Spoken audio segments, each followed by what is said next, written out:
Okay, welcome back, everybody. This is the next phase of our conversations. The conversations today are going to be layered. This next conversation is with national leaders in art and design education, focused on equity. And I'm pleased to be a moderator for this panel. I will be introducing the panelists in just a moment, but I will say first off that one of our panelists, our keynote speaker, Dr. Amy Cray, will not be able to join us because of a very serious family medical emergency that has taken her away. But we have a wonderful panel apart from Amy, and I'm going to introduce them now before we step into our questions and our conversation. So first, I'm going to introduce Injeong Yoon-Ramirez, who is an endowed assistant professor of art education and affiliate faculty member in gender studies at the University of Arkansas. Her research projects are deeply interconnected with her teaching and community organizing. Academically, her work addresses critical race feminism, decolonial aesthetics, transnational feminisms, and translanguaging pedagogy. In addition to her academic work, she founded Interweave Community School. If I've mispronounced that, she can correct me. In Springdale, Arkansas, in collaboration with a local nonprofit organization. This organization is designed to offer a critical and creative learning space for working class immigrants, adults, and families. As the director of the program, she organizes arts-based bilingual classes and workshops. So I wanted to introduce Injeong. And she can wave. Next, I'm going to introduce Sara Scott Shields, who's an associate professor of art education at Florida State University. She currently serves as chair of the art education department there.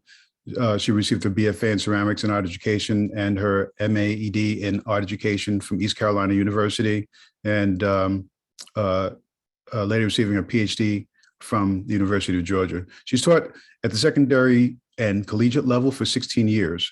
Her research and curriculum development are focused on the integration of contemporary art education, community, and personal histories, and how these might work together to create unique opportunities for art educators and students to engage in civically minded and socially just educative encounters. This work is a result of a multi-year collaboration with Dr. Rachel Fendler. So Sara, if you can just wave. And I'm going to introduce next Dr. Rachel Fendler, who's an associate professor of art education, also at Florida State University, where she currently serves as director of teacher certification. Her research in collaboration with Sara looks at the potential for art education to become a locus of civics education in schools. And specifically, this interest asks how art invites youth to relate to each other and their city differently, and how creative practice connects young people to transformative civic projects that may generate emerging social imaginaries about the future. And finally, last but not least, Rachel, you can wave to the camera. I'm going to introduce Shyla Rao, who believes that art education is a form of social action that empowers young people to critically engage with their place in the world and affect change where they deem necessary. She currently serves as principal of City Neighbors Hamilton, a K-8 public charter school in Baltimore City, where she works tirelessly to ensure that every community member is known, loved, and inspired. Shyla has worked with pre-K through graduate students in 5 countries as an art educator, school leader, and advocate for equitable and inclusive practices in schools. But her most important educational endeavor is playing with her 2.5-year-old daughter, Aruna. So if I don't know if I see everybody here, Shyla, if you can wave to the camera, I see you. And I'm going to see if I can turn this into a gallery setting so I can see everybody at one time. It's probably wise. And so our conversation is going to begin with some questions that I posed just as to provoke the conversations for today. As folks came to the site and learned a little bit about the learner-centered conversation. And what we're going to do is we're going to address each of these questions, go around. We have about maybe have a certain amount of time. We've talked about ahead as panelists in terms of how, the response time. We'll all manage our airtime. And I'll try to keep tabs in terms of the overall time, but I do have Evan's help, tech support and grad assistant here for the Lender Center, who's been doing a beautiful job helping us get this show up and running. And he'll help us with the overall timeline to make sure that we don't run over. So let's make this as conversational as possible. We'll have opportunities later on to turn it into, to make it such that we're really interacting with one another. And eventually at the very end, as those in the audience, if you have questions, send them into the Q&A and we'll collect them. And then as we did for the keynote, we'll present them to our panelists to try to respond to. Okay, so those are the ground rules. Thank you, everybody, as I did that housekeeping. So our first question for our panelists, who many of whom I know, by the way, in relation to their connections with the National Art Education Association and their prominence in terms of writing about these works, writing around this theme in their own professional work. So the first question I'd like to ask is maybe the largest question. What happens when we boldly proclaim that creative activity, or as I like to abbreviate it, creativity, is a human right and not merely a privilege? And I'm going to go around, starting with who I see first on my screen. And I'm going to ask the question first to Injeong, and then we'll take it from there. Okay. Thank you, Dr. Rawlings. And hello, everyone. My name is Injeong Yoon-Ramirez, and actually calling from the ancestral lands of Osage, Quado, and Guapa, which is currently known as Northwest Arkansas. So before I answer this question, I thought that how this question is framed, creative activity as creativity, because I think a lot of time creativity is usually associate with some sort of ability, right? The ability to generate unique and new and meaningful ideas. And that is mostly sometimes about productions.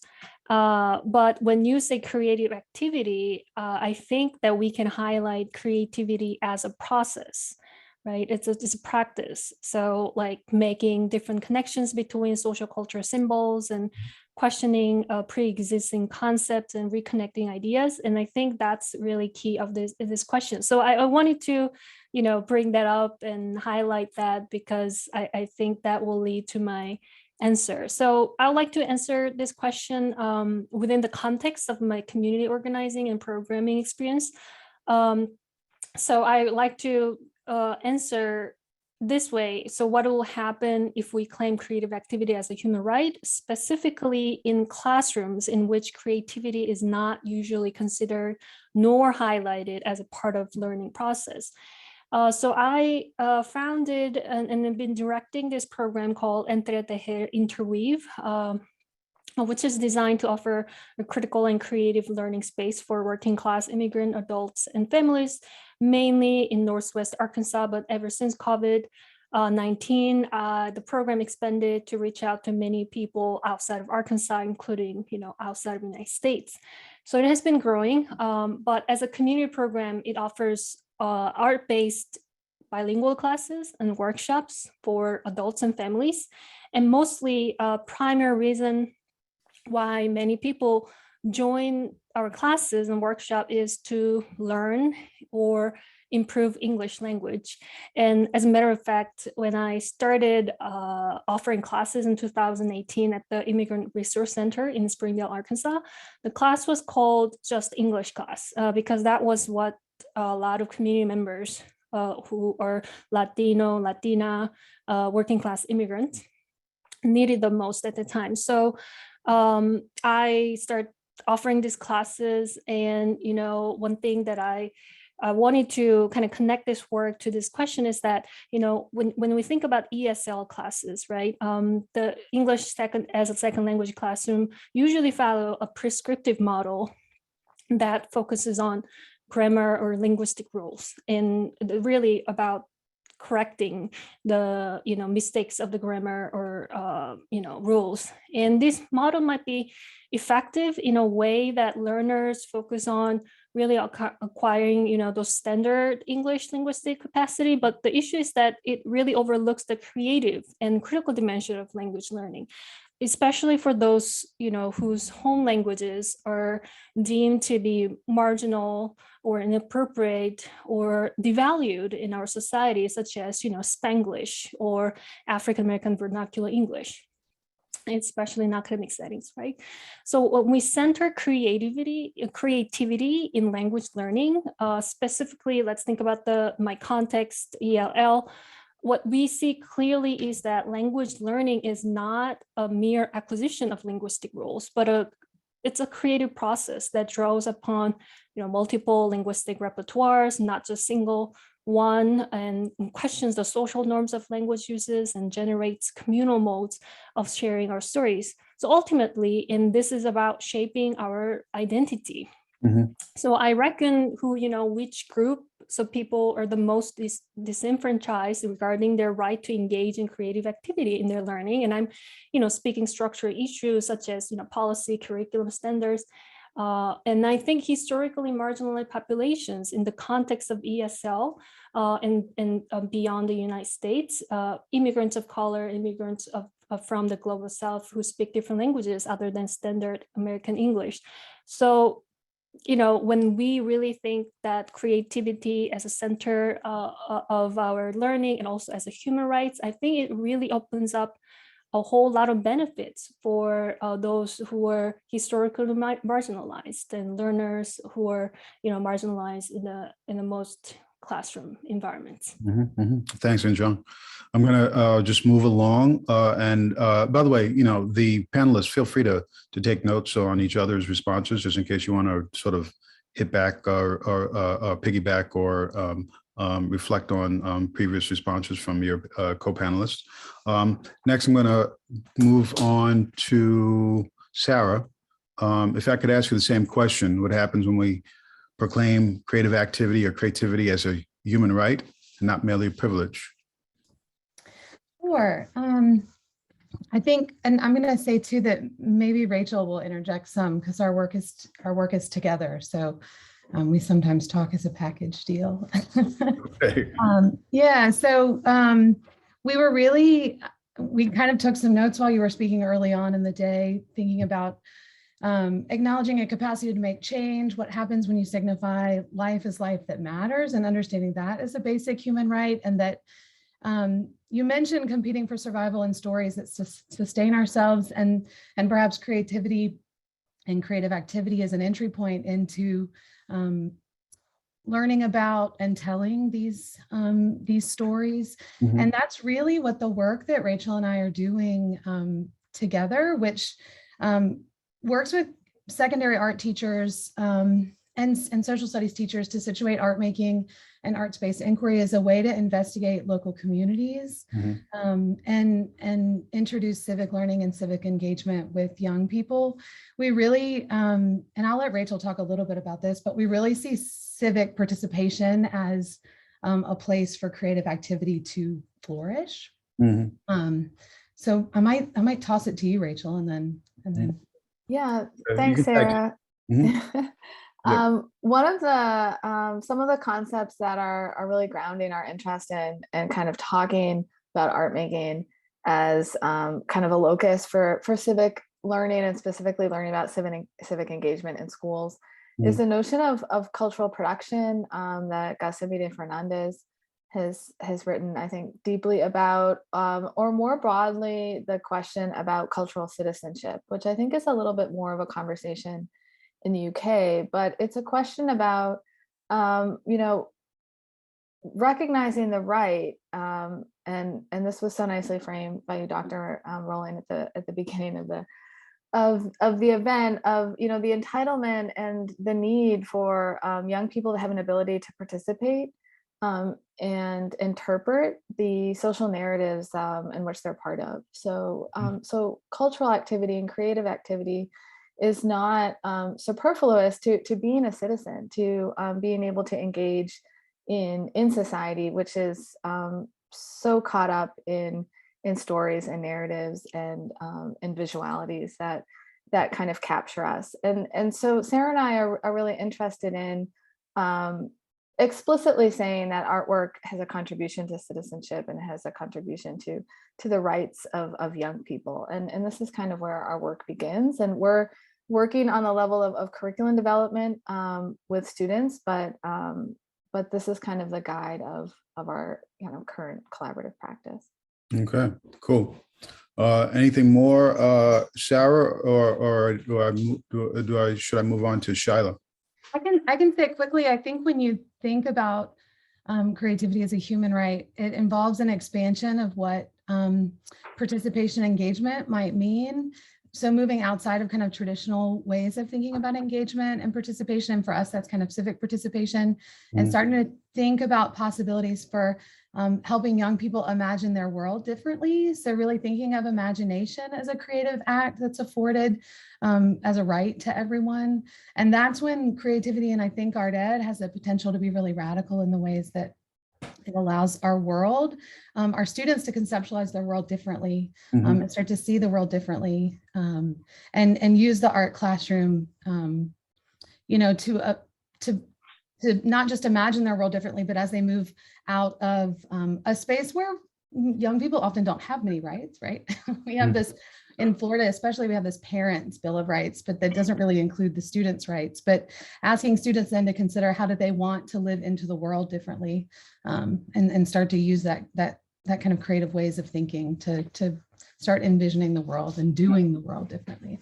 Yeah, I'm going to say real quickly before I move on to Shyla that a part of the reason of having these conversations is to present alternative models for doing the work that maybe folks have learned to do a particular way. And if they're in another field, looking at models that are presented by folks who are teaching creativity, as I like to call it, and maybe borrowing from that and bringing it over into their field in terms of the agency that these frameworks have to offer for learners and students. So, and I hope the audiences, will look out for some of the articles and writings or talks that you're doing in other places. So let me turn to Shyla. I'm asking the same question, and if you can give us a response from your experience and perspective. Thanks, James. So I work in a K-8 public charter school where the arts are in the center of all learning. And so we describe our classes as arts and non-arts classes rather than classes and specials, because we really believe that after 9 years of being in our school, that our graduates, and at the end of 8th grade, actually use their voices and are heard. Because I think we often talk about empowering student voices, especially through a creative lens.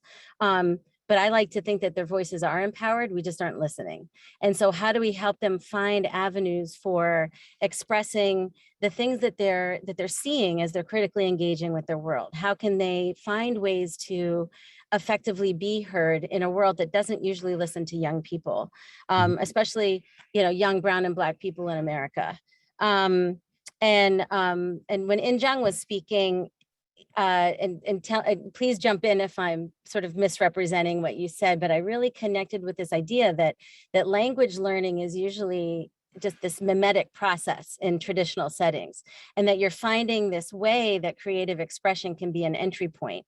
And I think that that's really beautiful. And I think that in a lot of educational settings, teaching is taught in such a traditional way that is separate from the students' lived experiences. And if you find ways to help them, engage civically, like Sara and Rachel were talking about, and investigating their local communities, that the languages of creativity, the languages that we can create, by being creative and by making and expressing and performing, can really help us find our way in the world and help young people really navigate the ways that they engage with the world around them.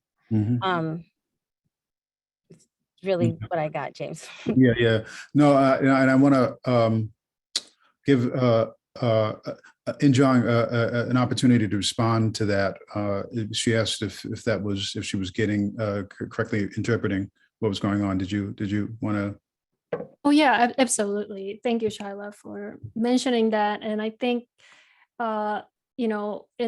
especially in most classrooms that are designed for, speakers of other languages, are really focusing on that descriptive, prescriptive model, that what translanguaging scholars call, which is about, following the rules. And I think when its creativity is left behind, then students often feel like they're lacking, instead of they actually have all this amazing home language and home knowledges. So I think that centering creativity really shifts our perspective about, especially, and move us away from that deficit model in many cases. I'm only talking about language learning, but if we think about disability as well and other forms of oppressions, I think this lens is really important. Thank you. Actually, I want to, before I move on to the next question, thanks, Injeong. I want to actually swing back to something that Shyla mentioned, because it actually ties into something that our keynote speaker, Amy Cray, talked about in terms of creative world making. Shyla mentioned the debate or the framing in her school of arts teachers and non-arts teachers. And I appreciated that because at the last elementary school I worked at, we built the school from the ground up. It was a hole in the ground when I first started. I was recruited there along with other teachers from around the nation. It was the school at Columbia University. And we had this debate very early on. What do we call ourselves? Because there's a hierarchical nature to the notion that we sometimes think about in schools, or where there are the classroom teachers who are like the sun, and the specialists who are like the moons that orbit around those suns. And it creates a sort of hierarchy which diminishes what all of the teachers bring to the lives of the students. And we, similarly to Shyla, we came up with a different language about our roles. Actually, I proposed this, the idea that we should call ourselves either classroom teachers or multi-classroom teachers, because all the folks who teach the arts taught in multiple classrooms. And it just eliminated right from the start that sense of hierarchy between those who work with only one grade level and those who work with all of the grade levels as arts teachers. And so I just think that in terms of that notion of creative world making, it's worth thinking about not just the things that we do, the curriculum, the pedagogy, and our interactions with learners, but also with the structure that we create for that learning to take place in. So it's just so I thank you, Shyla, that you prompted a memory that I haven't thought about it in quite some time. And in the same way that I just sort of went back and recursively and talked about some other comment that was previously made, anybody can do the same thing. I just want to make sure this is as engaging as possible. So in the meantime, I want to move on to the next question, and we'll go around. Next question I have, and for the sake of the audience, how do avenues of creative response open up space for individual fulfillment and higher achievement? Perhaps you can even add what Amy Cray was talking about during keynote, opening up spaces for joy, right? How does creative response open up these spaces, interrupting the systems and structures of social inequity?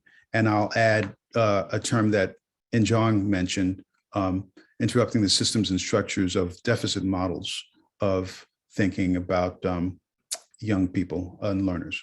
So I'm going to go around, and this time I'll start with Shyla. I'll go back the other direction just for breaking it up. Okay. All right, thanks. When you sent this question to us ahead of time, I was thinking about, this is my 5th year as principal at this school, and 3 of my 5 years there has been with COVID. And working in a city that has deep historical systems of oppression and racism, and some incredible barriers that are put in place for many learners in the city. I really started to see the inequities through virtual instruction. You know, we were literally in people's homes through their computers. We had families who didn't even have high-speed internet offered in their neighborhoods because the companies didn't even think that that was important enough for them to be able to access their learning in a high quality way.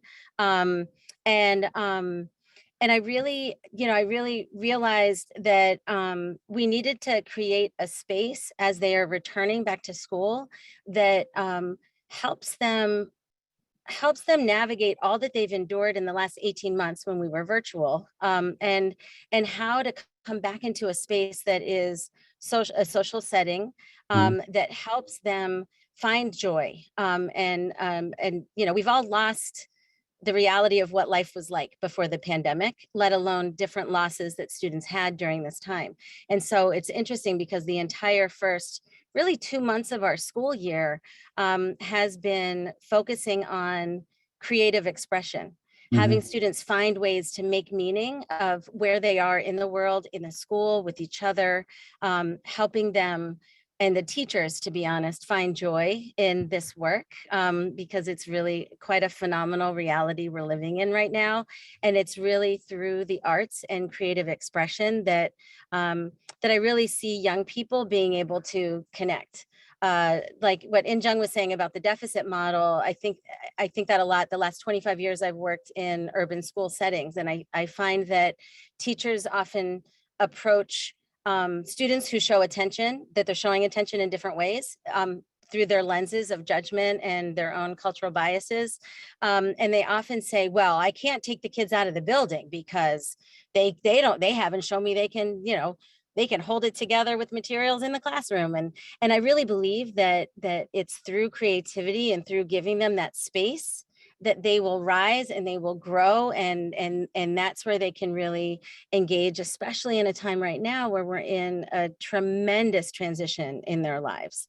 And so it's really been this beautiful experience at my school as teachers were starting to slip into a more traditional mindset, trying to clamp tightly.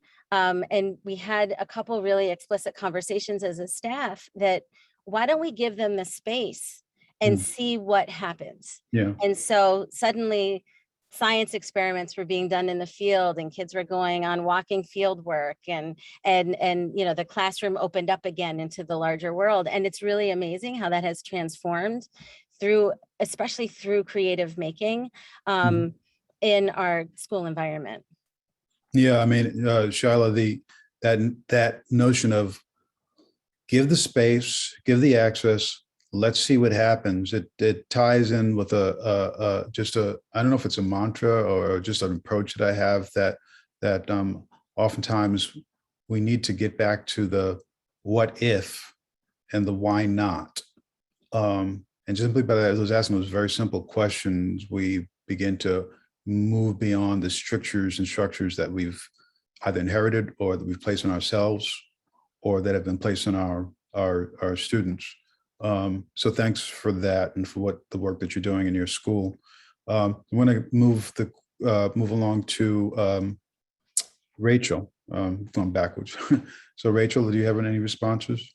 Yeah, and Sara and I kind of looked at this question, and we thought about this focus on avenues for creative response kind of in 2 parallel tracks in our project.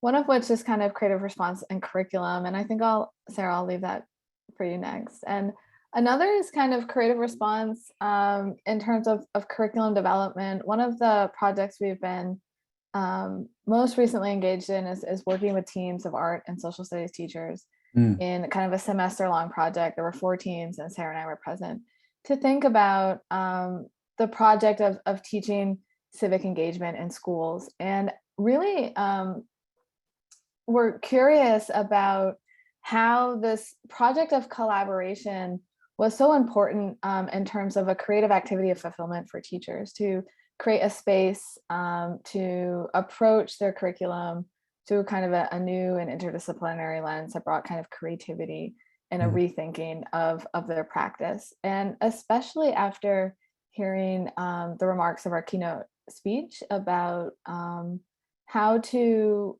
center joy, Sara and I began to kind of fire off some notes to each other about thinking about collaborative work as a commitment to joy. You know, in civics, the idea of community is really central, but the idea that community doesn't exist outside of the work that you put into it, that community is kind of a process of continually developing, sustaining relationships. And there was a conversation in our workshop about how to teach civic education, a lot of these teacher teams felt that they needed to model collaboration for their students. And that was kind of the beginning of the process and the beginning of their curriculum development.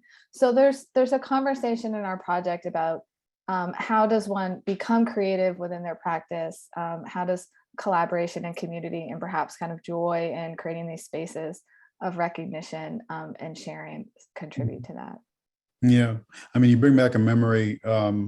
Because I've been in teacher education for some time now, and I haven't been in elementary schools for some years. But there was a point where I had students who came to my art classroom and very excited about, oh, they were going to learn about social studies today, because we talked about things, and I'm talking about fourth and fifth graders. Talk about things that were happening in the world and happening in their lives as a part of what has to happen to fertilize the imagination, so to speak, for other creative endeavors. And so, to my mind, collaboration is one way to get to where you're going, but also hybridity. Not thinking about what we're doing in the art classroom just having to do with just these materials and these practices and the traditional drawing, painting, ceramics, but thinking about other kinds of materials for art making, not just shape, line, and whatever, not just the elements and principles, as they like to call it, but also identity, also stories, also cultural detritus, and so on and so forth. So thanks for that that little, once again, bit of nostalgia. Let's move on to Sara. I think you were still both tag teaming on this question. Yeah, I think, James, when you were talking about this kind of memory of the kind of potential for what the fodder of making might be, like what the materials of the art room.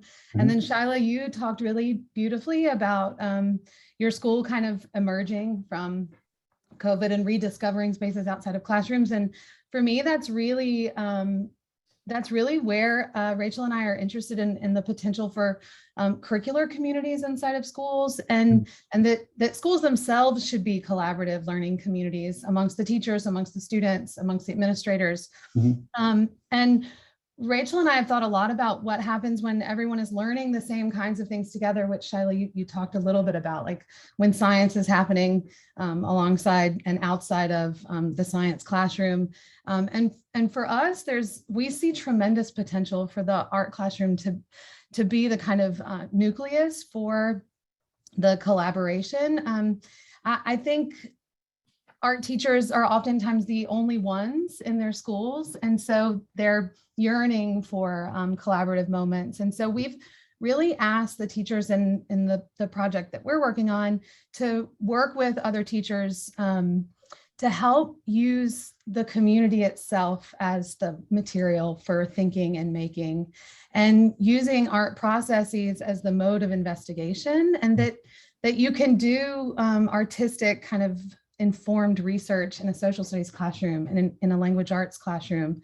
I just got back last week from visiting Atlanta to see one of our teacher teams in action, and they have this curriculum happening in the history class, in the language arts class, in the art class, and it's a creative arts class. So they're kind of looking at all avenues of kind of creative activity.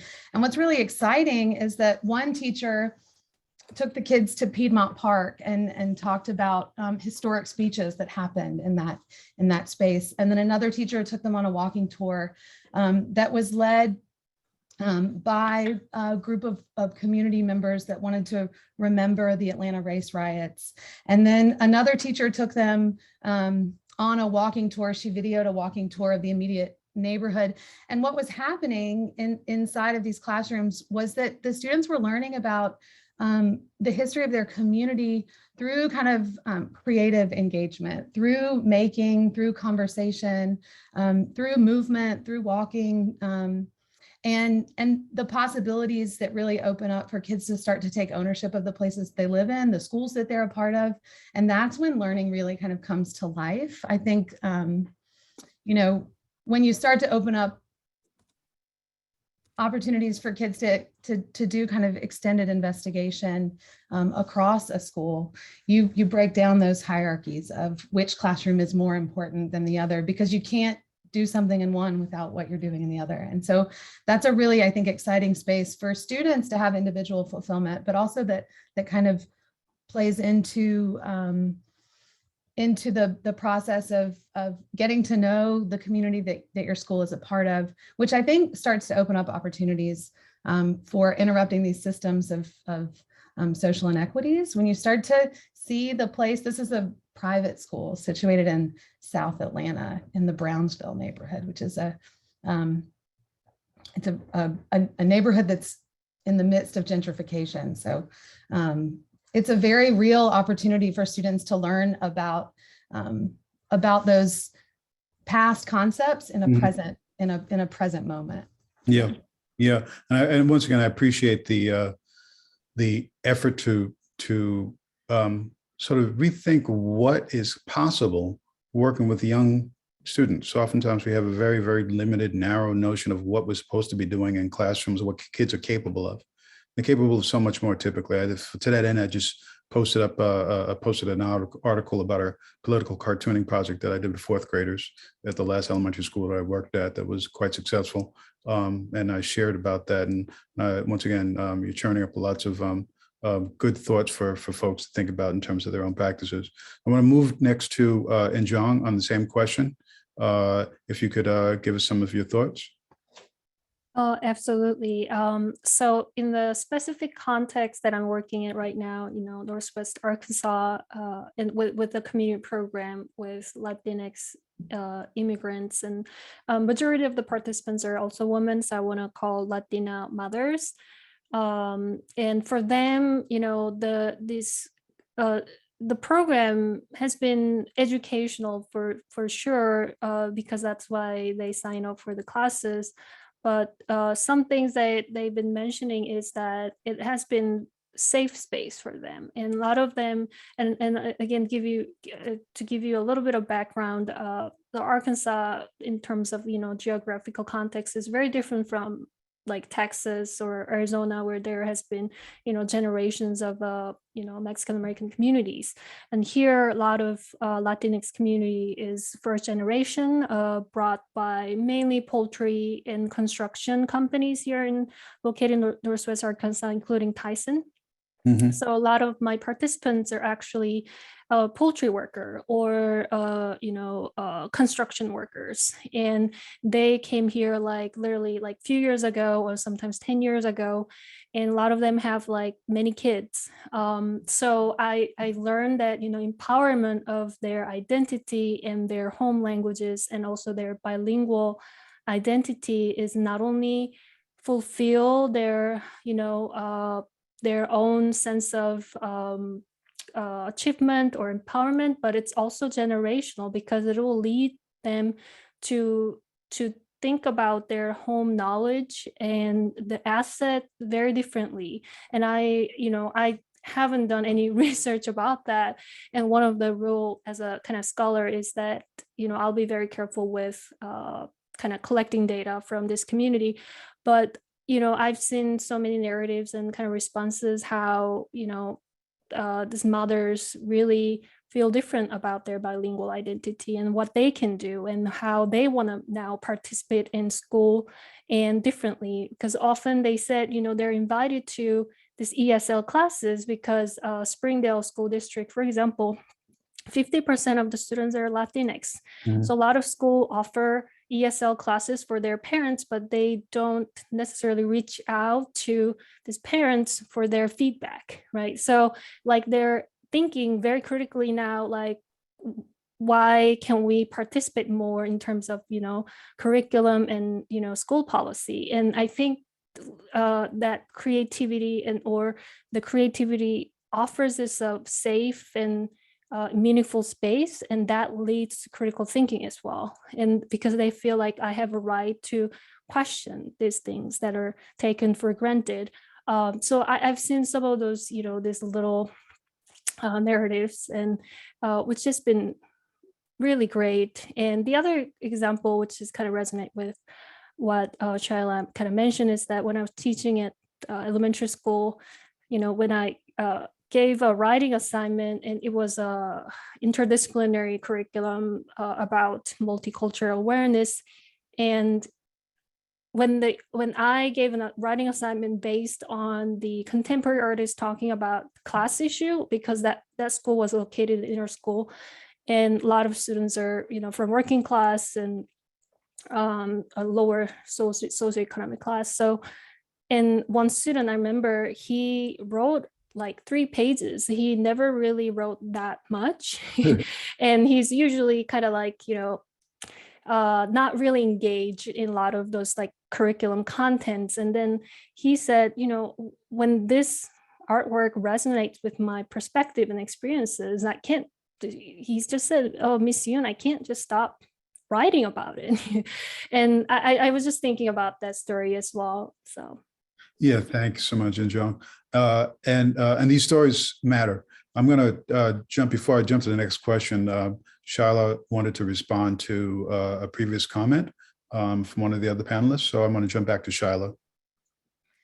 Thanks. So I was thinking about this idea of engagements over a long period of time. And I just wanted to, I think it was Sara who said it, and talking about sustained engagements. And I think that what goes along with that I was maybe inferring, just personalizing, is that we have to really listen to the kids, right? To have these sustained engagements, it has to make sense in a child's world, like Injeong was saying, right? Like it has to have meaning in their own and resonate in their own experiences. And then they want to write 3 pages about it. And it made me think about last year, the kindergarten, first and second grade team at my school started with a Black History Month activity that was maybe 3-4 weeks, which to us is sort of a short amount of time at our school. And it was really focused on Black musicians and the history of Black music in America.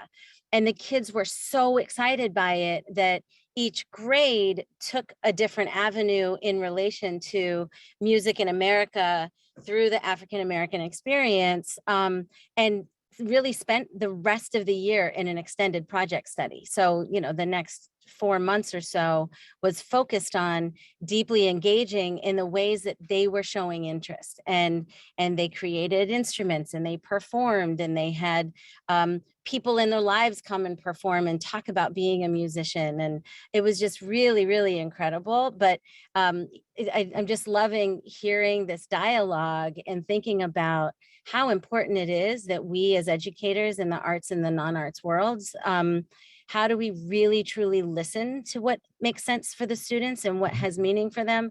And then how do we expound upon that in creative ways? Yeah, and I will just pick up on that, Shyla.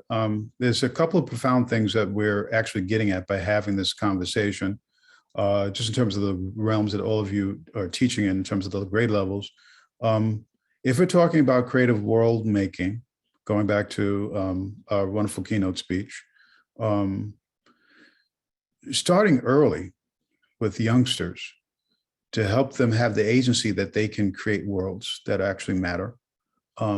is sort of crucial, because if you wait too long, they won't have the sense of the agency that they can do this, and they just become consumers as opposed to makers and creators. You got to start early, to my mind, as early as possible, and not, once again, not with these prescriptive kinds of approaches, but with opening up to this, what Shyla just talked about, really listening to the kids in terms of what they are thinking about and are perceiving and wish to do. Because the other thing, the other profundity is the idea that once you start creating a world, it's iterative. You start creating, it leads you to create more as you embellish and bring out what the possibilities are. And once you open up that avenue, it's an avenue. It's not just one station. It's you keep on going. So going back to Injeong's discussion of the child who just couldn't stop writing, right? I've seen that happen in terms of other kinds of making exercises in my own teaching when I was working with the youngsters. And then once they turn on the faucet, it just keeps on going, right? Mixing metaphors there, but you understand what I'm saying. So I do. This is I think, for the audience's sake, really, really important notions about where you start with this kind of work, and then allowing it to go on, not turning it off, not shutting it down, right? Next question. We have a few more, and then hopefully we'll be around the time when we're taking questions from the audience. So if those in the audience, if you're interested in asking questions, to think them through and start posting them. Next question I'd like to ask everyone to think about is, what practical instructional tactics and partnering strategies are essential in promoting an equity-oriented ecosystem of creative activity, education, social entrepreneurship in terms of thinking about the world? Well, what tactics have you and partnering strategies have you used yourself, or have you promoted or encouraged from your colleagues? I'm going to start this time with Injeong and go back the other direction. Yeah, so I was thinking in terms of like kind of two contexts, but regardless of context, I think that, principles of equity should be considered in really every single part of process of, if it's a curriculum building, yes, curriculum building, education, or building entrepreneurship, etc. When what I mean by that is, if we think about school context and curriculum context, I saw earlier during Dr. Cray's keynote speaking, that there's one question about, what is the benefit of teaching or using contemporary artists in K-12 classrooms, and utilizing it is a one thing. It's especially utilizing contemporary artist works who are historically marginalized or underrepresented. That's a key. But I also think class structure, and who participates in curriculum design and who determines the content, and so beyond just curriculum content. And then I think that principle of equity should be really considered in all throughout that process. So, how to allocate certain times and how to put the, materials in the classroom, and so physical space organizations and things like that. And if we, just one example of the physical space in our classroom is that, who can access materials, and depending on teachers' philosophy, some teachers allow students to come and get whenever they need, or sometimes they have some, rules, and though they are all, there should be all rational behind it, but like really thinking about it with the students, not just like determining what's the best for students. I think that's the key for equity-oriented ecosystem. Mm-hmm. The other thing is the ground-up approach, which I always try to center in my community organizing. It's that really prioritize knowledge and experiences of people who are historically marginalized and who are the most disenfranchised in a structured sense. So instead of imposing my understanding of social justice for the community that I'm working with, I really spend time really long time. I'm still spending a lot of time to learn about what these members needs for themselves and their community and their understanding of social justice and their visions for social justice. And, and oftentimes it can be very different. And I think the negotiations and that, conversations are key in that sense, to avoid that kind of colonial approach of imposing, the scholar or researcher's perspective. And learning about, in a very similar sense, learning about local history of the works that are very similar and related to mine is, I think it's also key because, I spent like first 2 years just to learn about nonprofit organization here in Northwest Arkansas who are particularly working for working class immigrant communities, and what approaches they've been taking, what has been working, what has not been working, and what they learned from the process. And I think that's really key for building that equity-oriented ecosystem. Gotcha. Thank you so much, Injeong. I'm gonna move down to Sara. Yeah, the term ecosystem is one that I really enjoyed as part of the question, and I guess is like the way that I've thought about how I might answer this question, because we're in a higher education institution inside of a capital city. So Tallahassee is the capital of Florida, and we are a state university that, not surprisingly, doesn't necessarily draw on the demographics of our state. So our university becomes this kind of island inside of the place that we're living. And I think there's this kind of model of universities as places where young people leave their neighborhoods and their communities and go to learn about how to be members of a global community or a national community. But instead of thinking of the university as maybe the place that young people escape to, we really are trying to think of how our positionality and really privilege in the university setting allows us to offer students and the communities that surround our university space to explore and expand awareness of the importance of the local. And for us, for Rachel and I's work, it's really been local histories. And so for us, the university has kind of become a kind of organizational central point and a place that has resources when so often K-12 schools and teachers don't have the resources of time and money. And so we've really tried to use our positionality as researchers, not to do research on something, but to invite other people into, and Injeong, you talked about this a little bit, but to invite people in our community into an opportunity for us to work together. The teachers, the students at FSU, our pre-service students, K-12 students in the community, and also community members to come together to explore the community that we all share. So seeing FSU as part of Tallahassee instead of kind of an island inside of it. And we've done this through kind of arts-informed fieldwork using walking tours and archival visits and site-specific artistic engagements, things just as simple as like taking crayons and paper and doing rubbings on the sidewalk and really being with the place that you live in. And what we found is it's changing the way that the teachers in our community, the kids in our community are seeing Tallahassee as an important site for history. So we're kind of using the civil rights movement currently as kind of the entry point. But then what happens is we're noticing that young people start to see history as a story in the making. And what's really been important is a story that they can and should be a part of writing. And so seeing history as kind of a living thing, and that they are players in the evolution of that story. Yeah, I love that. The idea of helping students to understand that they are they're part of the storytelling core, so to speak. And by the way, I appreciate the fact that you appreciated my framing of the question. I thought long and hard about what would provoke the most re-envisioning from the audience. So let me jump to Rachel. Do you have anything you want to add to what Sara?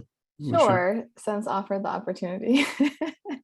Yeah, just building off what Sara mentioned, and echoing Sara, our kind of focus and capture this word ecosystem, we really see partnering as an equity-oriented ecosystem. So thinking about how the university partners with schools and how partnerships can be made explicit in curriculum with students to kind of reveal these ecosystems that are supporting and really becoming and are really like what a community is. And so the work that Sara was mentioning about how do we kind of remind students or help students kind of understand themselves within this ecosystem and kind of their role in this living history of communities is to really kind of not just be aware, you know, as researchers or, you know, in our roles of the ecosystem, but kind of make the ecosystem central to questions that we're asking in curricular contexts. And that part of the kind of questions that Sara and I have been thinking about is, you know, in what ways do cities participate in curriculum? In what ways do community members participate into curriculum? How does kind of the notion of learning expanded throughout this ecosystem, and how do students kind of how are they offered space to kind of become aware of that and articulate themselves kind of within that space? So, and this is echoed in a lot of literature that we're reading about how to do decolonial education within the framework of civics. Civics is so often taught as government processes. These processes we know are exclusive to a lot of citizens and non-citizens who daily participate in civic life in the United States. And we're really interested in questions of how this is shifting towards a discussion not on civics, but on civic engagement. And the word ecosystems there is very present in thinking about civics as an ecosystem, as a sphere of action that folks have available to them. And so this idea of ecosystems is something that really inspires us to think about learning from our students about what civic participations they're engaging in, about what their civic space looks like, and how do we kind of invite that into the classroom and invite students to kind of develop and recognize that in their work. So that the ecosystem is a generative term here. Yeah, you know, and I'll say thanks, Rachel, for that. Before I go to Shyla, I'll just point out something that I guess I didn't mention before, that as you were talking about this reframing of civics education as sort of like citizenship, engaged citizenship, you know, it gets at the reason why I titled this panel "Art as Social Response and Responsibility," you know, which is based on an article I once wrote on the matter. The idea that in the idea of creative world making, there is an opportunity, and oftentimes the opportunity or the need that needs to be addressed is the catalyst for creators to begin to think otherwise about where they live, what they do, what they can do, what needs to be done, what has been done by others. And I would argue that we oftentimes, once again, have a narrow vision of what the arts are. But one of the things that they are, you know, because it's not just objects, not just material stuff, are the arts are information. The arts are also interrogation, provocation, and we need to expand those definitions in terms of when we engage young learners in the classrooms. They understand all that comes with the responsibility that comes with being a maker and having agency, right? So once again, I appreciate how each of you are going about that in your classrooms, in your schools. Shyla, do you have any thoughts that you would like to offer? Well, I have to say I like going last because I want to respond to something everybody said. Really exciting. So one of the things Injeong had said was equity in all aspects. And that's something in our school that we have looked at all aspects of our school, from scope and sequence to our dispositions that we are wanting students to develop in their time with us, to who we hire, our staff members, our board members, even, I mean, consultants, everybody, does it represent and does it mirror the demographics and the interests of our community? And we put that in the forefront of all of our decision making, because I deeply agree that that we need to not only have it mirror, but also be created by. And so we have parents, guardians, teachers, students on most of our working groups, on many of our working groups, to help make these larger decisions. And so I was, I was really connecting with that. And then Sara was really talking about inviting the community into the conversation to explore the community. And I think about with and not for students. So how are we developing these engagements with our students? And an example, one of the things you would ask for some practical tactics, a number of years ago, it's maybe 3-4 years ago, when Puerto Rico had been pummeled by a couple hurricanes, and our national administration was not responding to Puerto Rico as if it was part of America. And so the students were really just inflamed by this. And so the whole year, all of the middle school teachers engaged with the question, what does it mean to be American? And so we visited East Harlem, and we had a tour of East Harlem, and what is it like from an immigrant's perspective in the United States, especially in a sanctuary city. We went to Puerto Rico. So the 8th graders then planned a trip to Puerto Rico and did service learning and met with students and created art and responded to what they were learning in the rebuilding of various areas within Puerto Rico. And it really touched all aspects, the arts and the non-arts classes, with how do they make sense of what it means to be American, and how do we engage with that? And then how do we as active community members help affect change with that, with the conclusions that the students draw? It was just really exciting to see that manifest in so many different ways throughout the year, and then ending up with the group going to traveling and helping affect change. Thank you, Shyla. So actually, you began to hint at the next question that we have, and we have about 12 minutes before we have to go to sort of questions and answers. So I'm going to prompt the audience once again. If you've got questions and thoughts that to share, please load them in to the chat. Couple of questions maybe we can get to, but certainly this next one. How can we better coordinate our commitments to creative activity as a tool for self-actualization, especially in the address of generational and collective traumas, especially with marginalized and under-resourced local communities as we enter the post-pandemic era? So this time, I know you like to go last, Shyla, but this time I'm going to ask you to go first. Okay. Well, first, I'm really connected with this idea of being post-pandemic era, because in the schools, we're deep in the pandemic right now, and desperately trying to get kids vaccinated so we can look toward post-pandemic. It's interesting because I feel like one of the things that the pandemic has brought us is a universal awareness of what it is like to live in a place of constant stress and trauma, right? And that is something that has been the lived experience for many generations in Black and Brown communities in America, through in many different ways, that I think that our some of our more privileged counterparts in our country have not experienced until now.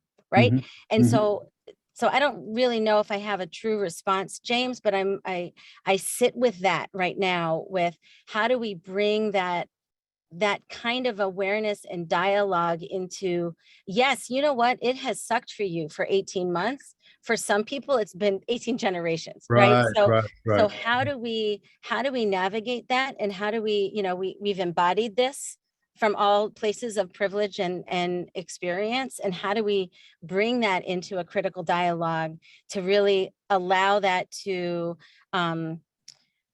be something that we engage with as a community effectively. Okay, thanks. I'm going to jump to, by the way, I'm going to say sitting with it is, you don't have to have the answers yet. Sitting with it is what starts begins that process of address. And so, thank you for sitting with it, because it's difficult things to sit with. So I'm going to jump to Sara. Same question. Sure. I think for Rachel and I to do the work of coordinating this commitment to creative activity, in particular with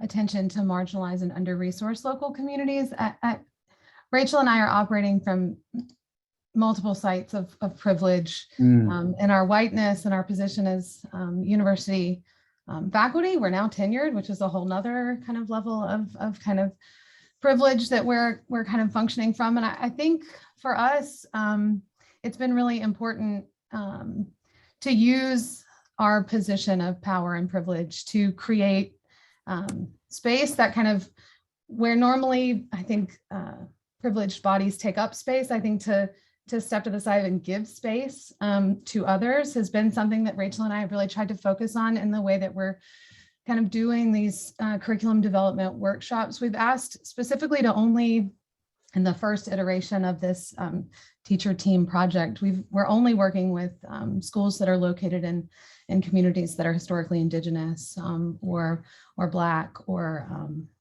Latinx. So and then we're asking the teachers to represent the communities that they're working in, because again, art teachers and really teaching as a whole is filled with white women. And I think giving space and then also resources, we've been trying to use our grant funding to give these teachers the money and the supplies to do these projects and to do this work in their schools, and to give them the ability and the opportunity to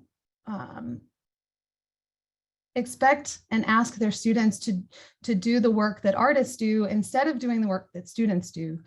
So really trying to create opportunities for teachers to have space for curriculum development, meaningful curriculum development that's relevant to their schools, to their student populations, and then giving them the resources to allow their students the opportunities to engage in kind of long-term meaningful investigations of things that they're interested in, that moves just beyond this "who are you" question, or kind of the question of putting your life story on display for others to kind of gawk at, but really instead asking young people to do the work of building their own worlds, of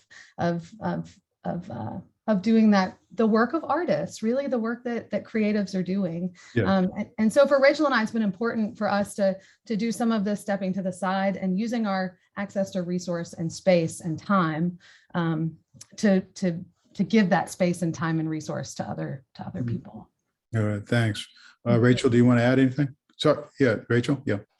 Yeah, I'd just like to say, and coupling that with Sara, that one of the resources that feel like we've been able to contribute has been kind of doing the research into the communities, kind of doing the work that sometimes eludes teachers who are so overburdened and stressed for time. Just to kind of give some examples of that, we've found a lot of traction with kind of thinking really carefully about how the arts are doing a kind of work that presents this idea of tools to students, right? We're not going to give these communities or these teachers or these students tools, but we're interested in thinking about what can we offer that gives them access to kind of creating these tools that they would need. We've found a lot of inspiration from the Center for Artistic Activism, and they have kind of a list of affective and effective strategies that contemporary artists are doing to make change. Are they building community? Are they reimagining reality? Are they having conversations? And then just that kind of list of generative concepts has been useful for kind of bringing into these curricular conversations that Sara and I are interested in having with others. And so we're kind of looking for resources and looking towards contemporary art practice and sharing that with folks whose expertise is in other areas as a way to kind of think about this question of tools, right? What do we have to offer to these spaces? And so that's kind of one of the ways that we've been kind of framing our participation in that. Great, thank you. And we have time to move on to Injeong. Absolutely. I now see the benefit of answering the last person, and I actually like to respond to what you've already kind of talked about. And I wanted to actually bring this up earlier in my answer. Is that what Rachel and Sara already talked about? Is like the partnership between institution and community, and utilizing university space for community, like really centering community needs for that use of space. And I totally agree with that. I also, as a researcher and scholar, belongs to the institution, I have so many privileges to access certain resources and to make some decisions about things, right? The programming and everything, and really thinking about how to distribute that power. And also Shyla mentioned about how her school has been working on that, like not only just the curriculum perspective, but in all aspects, and how we can practice that principles of equity in all aspects of the decision making. I think that's really important. And one thing that I just stuck to my mind or stood out to my mind as well was that this transnational feminist scholar and activist Margot Okazawa-Ray, she talked about how institution is not a monolithic space. It's actually, there are multiple possibilities to carve out space within it, right? And I often consider my role as a person like, Sara and Rachel described, who can possibly carve out this portion of space through my access to the resource institution for under-resourced community. So that's one thing that I wanted to respond. The other thing was that actually, I don't remember, it was Rachel or Sara, but talked about the art as a culture of production. And I think especially going through pandemic with the community program that I've been organizing, the biggest challenge was that, I can't really replicate that art-based workshop that I used to offer in a virtual space. I know museums have been sending out a lot of packets, and schools have been sending art toolkits to families and their students, which is wonderful, but they're also limiting in a sense that we can't see each other and we can really participate in that collective moment of that flow and creativity. But it also gave me kind of like, it shifted my previous understanding of what art classroom should look like as well, and actually one of my student teacher mentioned this, like we often talk about conceptual art and contemporary art, but like really expanding our pre-existing understanding of what creative activity looks like might be really helpful to reimagine pandemic or art classroom during and post-pandemic. And the bright side of the offering online classes was that actually a lot of people, especially who work until late at night, also outside of Northwest Arkansas and other countries, they're able to access my class. Right. And so like switching that gear of thinking, art-based has to be hands-on, art-based has to lead to some sort of a production of an art object. I think that was very meaningful for me to rethink about how my program might look like differently. Yeah, as a matter of fact, we're at about at the 3:45 mark, where I wanted to take a little time to address any questions that came from the audience. And what Injeong just mentioned actually dovetails with the first question that I have, So I'll ask it, and then John can respond to it, you know, if she wants to add on what you just talked about in terms of the notions of technological access. But also I'm opening up to anybody else who wants to answer. And the question is, can you speak, this is for many of you on the panel, can you speak to the intricacy of technology as playing a role for the arts to be activated in this capacity of potential world building that you're speaking of? Are you seeing it more as a hindrance or incubator? Talking about technology as a hindrance or an incubator. This is all knowing of the extreme barriers of accessibility with technology in certain locations, in certain spaces. Can either Injeong or anybody else, do you want to address that question from the audience? I can see that it could be really a good incubator in terms of, you know, I mean, we've been seeing so many activism happening through hashtag and, you know, Instagram and so not only, you know, in the creative perspective, but that social movements and critical aspects, there is a great potential, but I agree that it could be a hindrance for certain communities who don't have the internet, and also who might, and also certain generations who are not familiar with, you know, all this technology. So I'll just, I think I should actually sit with the question and think a little more about it. And I posted the question in the chat just for you. So, okay. Yeah. Awesome. Yeah. So, but I will pass over to the other panelists. Oh, sure. Sure. Thanks, Injeong. Does anyone else want to weigh in on this question from the audience?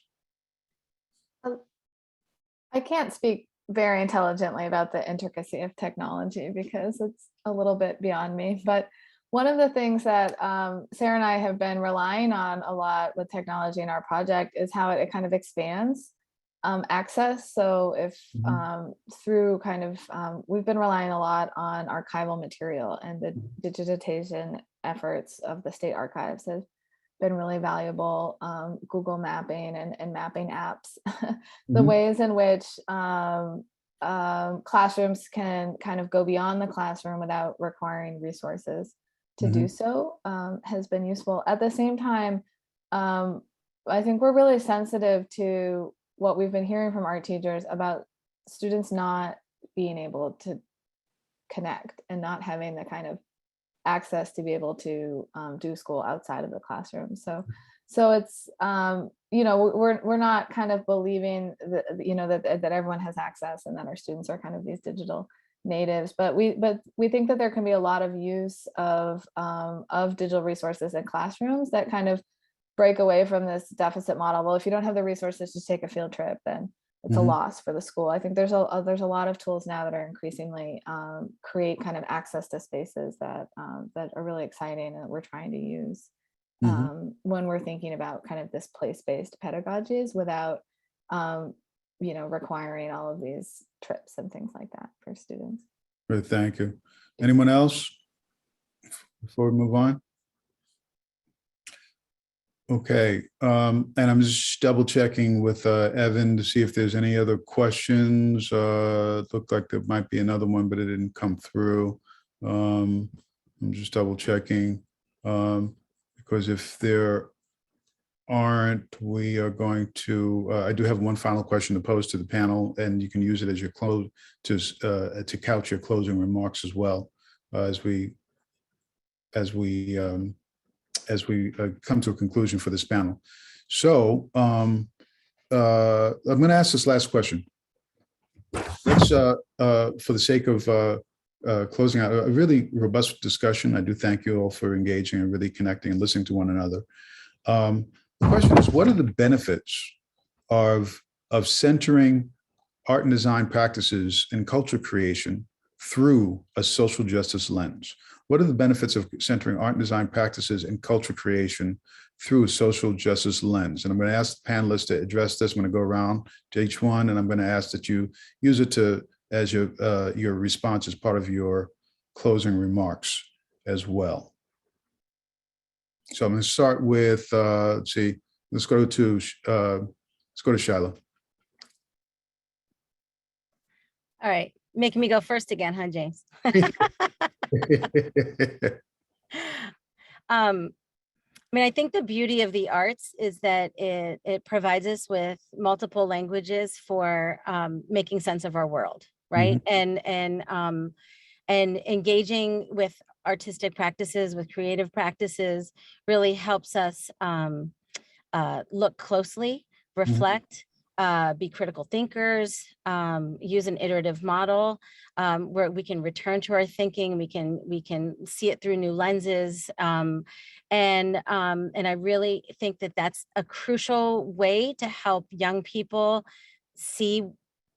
critically see the world around them and try to see what they feel needs to be changed and what they identify as their cultures and their identities and their world and because we all have our own perspectives, right? And so I think the arts provide this really beautiful lens for doing that. I guess in closing, I just want to say thank you so much for including me on this panel. I love hearing all of these perspectives. I love being able to build upon other people's thoughts in a socially constructed way and gain my own new perspective. So thank you so much. No, thank you, Shyla. And I assure you, whether you go first or whether you go last, your responses are on point. So thank you. I'm going to go next to Rachel. Yeah, thank you. I guess my response is, choosing not to center creative production as aligned with social justice is itself a decision. So the kind of assumption that creative practice could ever be neutral in the face of that, I think, is something that's worth questioning and helping teachers, researchers, and students understand that their creativity is embedded in their work, and their work has something to say about social justice, whether they decide to engage with it or decide not to, is important. And so I'd say that creativity is a social justice practice, and offering recognition for that to our students, I think does them a good service, because the absence of recognizing that is something that they'll notice anyway. Yeah, I'll even go a step further, Rachel, in that I'm of the practice of defining creativity as a social intelligence, not just an individual gifting. And once we recognize that it gives a flexibility of understanding that it can be exercised collaboratively or individually, but it affects society. And there's a reason why every society makes art and designs. It's a part of what makes us human. So and we just need to continue to keep that awareness. So I do thank you for your thoughts on that. I'm going to jump to Sara. I think that in the kind of pursuit of art education in K-12 environments, when you start to think about creative practice as a practice that moves towards, I guess, considering or expanding or exploring or identifying social justice within the context of the students' kind of lived experience. Someone mentioned that specifically early on. I think the critical component is something we're hearing from the student participants that we work with is giving them, trusting that they are able to engage in deep and meaningful thinking about the world that they're living in. I think returning ownership of their lives and saying that schools are not a place to become, to learn how to function inside of like an adult society, but instead schools are an opportunity for you to become an agent of change that can move into the world and do things meaningfully. And so when you use, I think, creative activity and creativity and the arts to do that, You're allowing, Rachel and I talk to our teacher and student participants a lot, not about artwork or art as a product, but art as a process. So the work of art, the doing of it all. And when we give that to students, it's, I think, it's a right that they deserve, a right that I think schools strip of students. And so it's such an opportunity to, and I know why it happens, because I think it's dangerous for the people in control. When creative activity leads to innovation and envisioning the world differently, that becomes a dangerous proposition. I think, thinking otherwise, that hold power. So I think, I guess in closing, it's just nice to be in a place with other people that are thinking about this. It's hopeful. I think we're living in a moment that doesn't feel hopeful, and it's nice to be given the gift of hope, I guess, and the panel. Yeah, no. Thank you for that, Sarah. And you remind me that it's important to remember that about the work of art. The work, we talk about artworks, but the work of art. One of the works of art is that the identity is one of the works of art, or identity is a work of art, in the same way that art is a work of identity. You can actually work it both ways. So thank you for those thoughts. And I'm going to conclude with Injeong answering that last question as well, and then we'll wrap it up and give some instructions to our audience. Yeah, I was thinking the same thing with like what Sara already mentioned, is that, I think for me, like centering art and design practices and culture creation through social justice lens is necessary. And it's just very obvious to me, because not doing it also, is a choice.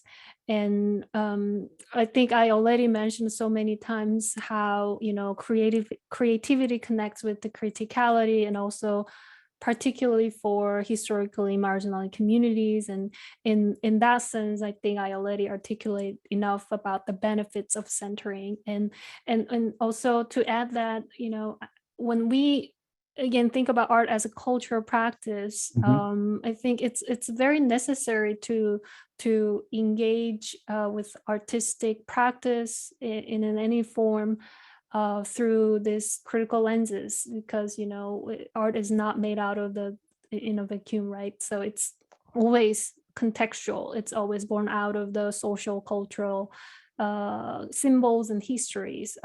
So I like to answer and finish my answer that way. And in closing, this has been very amazing, and also I feel so honored to be part of this panel. And it actually, James, thank you for all these amazing questions, because when I was reading this question a few days ago, I was thinking, oh, I can write an article to respond to each question.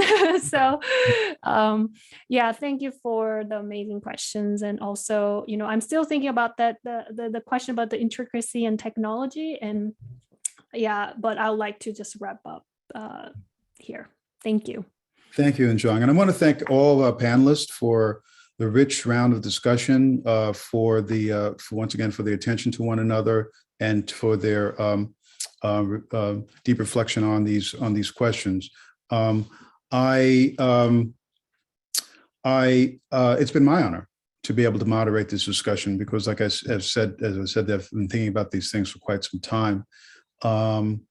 So as far as the audience is concerned, if you've entered in late or after the start of this particular panel, during our Lender-Centered conversation today on creative activity as a human right, this entire event is being recorded and will be available on our YouTube channel sometime after it's all been concluded. We're heading now into another 15-minute break before our next panel on which is what's called Creativity Equals Creative Activity. And that will be a conversation with local creative leaders here in Syracuse about engagement, especially civic engagement and youth engagement.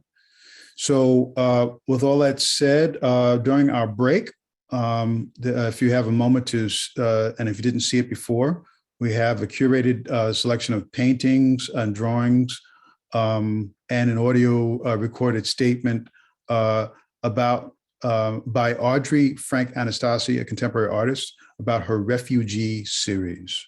And so please enjoy that, take a break, stretch, and come back for the next panel before we lead to our spotlight conversation for the evening. So thanks for everyone for sticking around. Appreciate it.